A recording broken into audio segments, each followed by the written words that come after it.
బండి సంజయ్ గారి గురించి ఎక్కువ చెప్పనవసరం లేదు. బండి సంజయ్ గారు తెలంగాణలో ల్యాండ్ కాగానే కార్పొరేటర్ అవుతాడు. సో ఆయన తెలంగాణకు రాగానే ఆయనలో పొరకాయ ప్రవేశం చేశాడు కార్పొరేటర్. సెంట్రల్ మినిస్టర్ నుంచి బాడీలో కార్పొరేటర్ వస్తాడు, కార్పొరేటర్ మాటలు మాట్లాడతాడు. కార్పొరేటర్ అంటే కార్పొరేటర్కి పెద్ద అవగాహన ఉండదు. నేను మాట్లాడితే ఇంకా కొంచెం క్షమిస్తారు తప్పు మాట్లాడితే.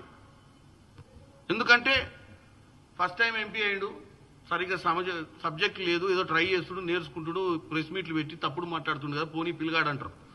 బండి సంజయ్ గారి గురించి ఎక్కువ చెప్పనవసరం లేదు. బండి సంజయ్ గారు తెలంగాణలో ల్యాండ్ కాగానే కార్పొరేటర్ అవుతాడు. సో ఆయన తెలంగాణకు రాగానే ఆయనలో పొరకాయ ప్రవేశం చేశాడు కార్పొరేటర్.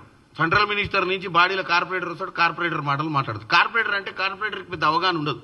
నేను మాట్లాడితే ఇంకా కొంచెం క్షమిస్తారు తప్పు మాట్లాడితే. ఎందుకంటే ఫస్ట్ టైం ఎంపీ అయ్యాడు, సరిగ్గా సబ్జెక్ట్ లేదు, ఏదో ట్రై చేస్తుడు, నేర్చుకుంటుడు, ప్రెస్ మీట్లు పెట్టి తప్పుడు మాట్లాడుతుండు కదా, పోనీ పిల్లగాడు అంటారు. బండి సంజయ్ గారి గురించి ఎక్కువ చెప్పనవసరం లేదు. బండి సంజయ్ గారు తెలంగాణలో ల్యాండ్ కాగానే కార్పొరేటర్ అవుతాడు. సో ఆయన తెలంగాణకు రాగానే ఆయనలో పొరకాయ ప్రవేశం చేశాడు కార్పొరేటర్.